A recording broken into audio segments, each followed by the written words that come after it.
ಉಚ್ಚೆಕಾಯಲ್ಲಿ ನೀರು ಯಾಕಿದೆ? ನಾನು ಬೆಂಗಳೂರಿನ ಏರ್ಪೋರ್ಟ್ನಲ್ಲಿ ಅಡ್ಡಾಡ್ತಿದ್ದಾಗ ಏನೋ ಹತ್ತಿ ಉರಿತಿರುವ ಮರ ಕಾಣಿಸ್ತು. ಹತ್ತಿರದಿಂದ ನೋಡಿದಾಗ ಉಚ್ಚೆಕಾಯಿ.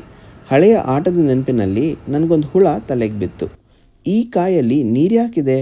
ಕಣ್ಬಿಟ್ಟು ನೋಡಿದಾಗ ಇದು ಕಾಯೇ ಅಲ್ಲ, ಇದು ಒಂದು ಹೂವಿನ ಮೊಗ್ಗು.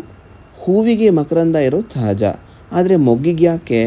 ಇದರ ಜಾತಕ ಕೆದಕಿದಾಗ ಈ ಮರ ನಮ್ಮ ದೇಶದ್ದೇ ಅಲ್ಲ ಅಂತ ತಿಳಿತು.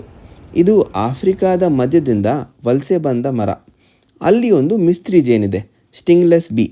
ಅವು ನಮ್ಮ ಸಾದಾ ಜೇನಿನಂತೆ ಅಂಡಿನ ಮುಳ್ಳಿನಿಂದ ಕುಟ್ಕಲ್ಲ, ಆದರೆ ಕೆರಳಿದರೆ ಬಾಯಿಂದ ಕಚ್ಚುತ್ತೆ. ಆದರೆ ಆಫ್ರಿಕಾದಲ್ಲಿರುವ ಮೂಜಂಟಿ ಜೇನಿನ ಬಾಯಿಗೆ ಹಿಡಿತವಿಲ್ಲ. ಅನ್ನದ ಅಗುಳಷ್ಟು ಅಗಲ ಇರೋದ್ರಿಂದ ಬೊಗ್ಸೆ ಅಗಲ ಹೂವಿಗೆ ಇವು ಉಪಯೋಗಕ್ಕಿಲ್ಲ.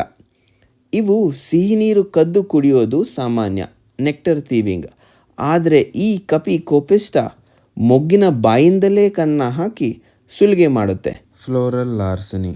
ಕಾಟ ತಾಳಲಾರದೆ ನಮ್ಮ ನೀರ್ಕಾಯಿ ಮರ ಮೊಗ್ಗಿಗೆ ನಂಜು ಸೇರಿಸಿತು. ಈ ಕಾರ್ಕೋಟಕ ವಿಷ ಹಕ್ಕಿ ಬಾವಲಿಗೆ ಏನು ಮಾಡದಿದ್ದರೂ ಕೀಟಗಳಿಗೆ ಇದು ಕೊನೆಯ ಹೂವು. ನಾನು ಹೂವೊಳಗೆ ನೋಡುತ್ತಿದ್ದಾಗ ಹೂವಿನ ಅಡಿಯಲ್ಲಿ ಒಂದು ತೂತಿತ್ತು. ಪ್ರತಿಯೊಂದಕ್ಕೂ ಯಾರೋ ಕನ್ನ ಹಾಕಿದ್ರು. ಇದು ಸೂರಕ್ಕಿ, ಸನ್ಬರ್ಡ್ನ ಕೆಲಸನೇ ಇರಬೇಕು.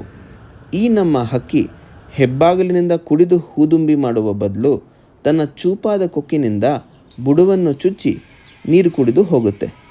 ನಮ್ಮ ಮರವಿಗೆ ಇದು ಕುಂತಿ ಮಕ್ಕಳ ಕಥೆಯಂತೆ ಇದ್ದರೂ ಇದು ವಿಕಾಸದ ಅಸ್ತ್ರಪೋಟಿ, ಎವಲ್ಯೂಷನರಿ ಆರ್ಮ್ಸ್ ರೇಸ್. ಒಂದು ಕಡೆ ನಿಲ್ಲಲು ಓಡುತ್ತಲೇ ಇರಬೇಕು. ಇಂತಿ ನಿಮ್ಮ ಕುತೂಹಲದ ಹುಳ ಕುತೂಹುಳ.